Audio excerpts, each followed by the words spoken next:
Hello and welcome to this week's video. Today we have the London vlog part 2. It's the last part, so you won't be seeing any London vlogs for a while from me. I do have to apologise if the sound quality / video quality isn't as good as usual. That is due to the fact my camera broke. If you'd watched my last Berlin vlog, you would know that because I had to record on my phone. So we're going back to the rudimentary method of recording on my laptop currently.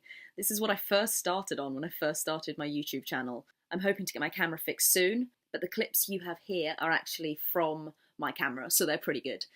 Last time I left you in the West End of London, e.g. where all of the theatres are, and Shaftesbury Avenue, and we were in Leicester Square, if I remember rightly. So let's get straight into it. Voiceover time. Over to you, past Hannah. Thank you, present day Hannah. Here we have The Book of Mormon, a very, very funny show. I recommend seeing it if you're not easily offended. This is Leicester Square. The clocks you see here were built in 1968 and used to be part of the Swiss Centre, which got demolished in 2008 to make way for the famous M&M World. This is St James's Palace. This was built during the reign of King Henry VIII, built mainly between 1531 and 1536 in the typical Tudor style. Many monarchs have lived here until they made their main residence Buckingham Palace.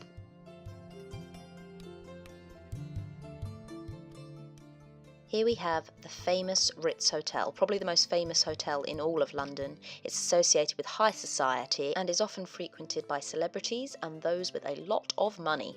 It was built in 1906 and followed its partner hotel, the Ritz in Paris. Hôtel Ritz Paris en français. It's very famous in the modern day for people going for afternoon tea. Very British. I mean, this is quite clearly the Japanese embassy. It's kind of given away by the big old flag over the door.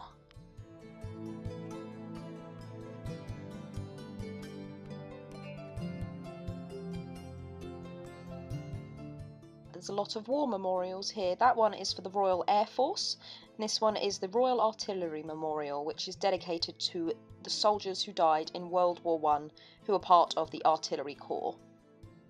The Wellington Arch in the background there was built between 1826 and 1830. And was commissioned by King George IV to commemorate Britain's victories in the Napoleonic Wars, hence why it's called Wellington. This is the entrance to Hyde Park, one of the many entrances. It's a massive amount of land, originally established by Henry VIII in 1536 when he took it from Westminster Abbey and used it as a hunting ground. It's very famous now. The Serpentine is a lake that runs through it and you can go swimming, and I've spent many a summer there as a teenager. The Dorchester is another famous hotel. Not as famous as the Ritz, but equally as fancy, as you can tell by the expensive cars. Here we have a typical London tube. It's not too busy, it can't be rush hour. If you look closely here, Sergio gets his leg stuck in the door. Poor Sergio. So at this point, we are currently standing very close to the Tower of London, as you can see on the map. We were looking for the docking point in which our boat was to arrive. We got it as part of the London bus tour ticket. The HMS Belfast is one of the most famous naval ships in British history. It has been permanently moored as a museum ship now on the River Thames, as you can see. She was originally built to help the British naval blockade against Germany in World War II, and she also helped in Operation Overlord, supporting the Normandy landings. Here we have the Mayor of London's office, commonly known as the Fishbowl Building, because it looks like a fishbowl. Here's a little clipper going past. It wasn't R1, but the people on it seemed friendly. They gave us a wave anyway. Look, there's the Shard, the tallest building, as I mentioned in my last video, in Western Europe. And we have a nice view of Tower Bridge. It really is beautiful. Onto the ship we go.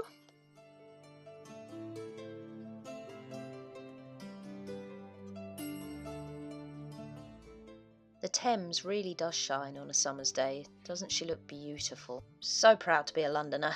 You can just about see the back of the Cutty Sark boat there. She was a British clipper ship, built in 1869 and was one of the last tea clippers to ever be built.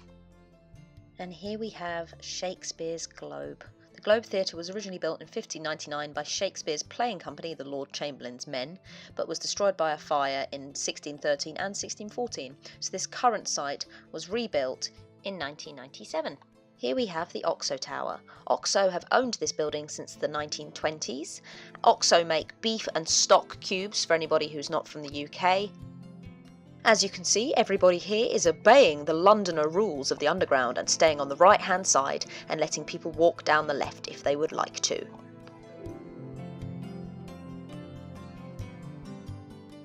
And these are pretty much the last clips I got really from London. This is just us taking Eve back to King's Cross St Pancras station so she could catch her train up north. This building here is very famous in Harry Potter as the flying car goes by with Ron and Harry inside. And that is it from past Hannah. Back to future Hannah again. I really do hope that you enjoyed this London vlog. If you'd like any more, do let me know because London is not far. Central London only takes me about 25 minutes to get to, so if there's anything specific that you would like to see in more detail, do let me know and I'll go back up there and maybe do another voiceover again because I've quite enjoyed this format. Look out next week for probably my Berlin vlog part 2, or there might be a little midweek video, I'm not sure yet, about Patreon. I know.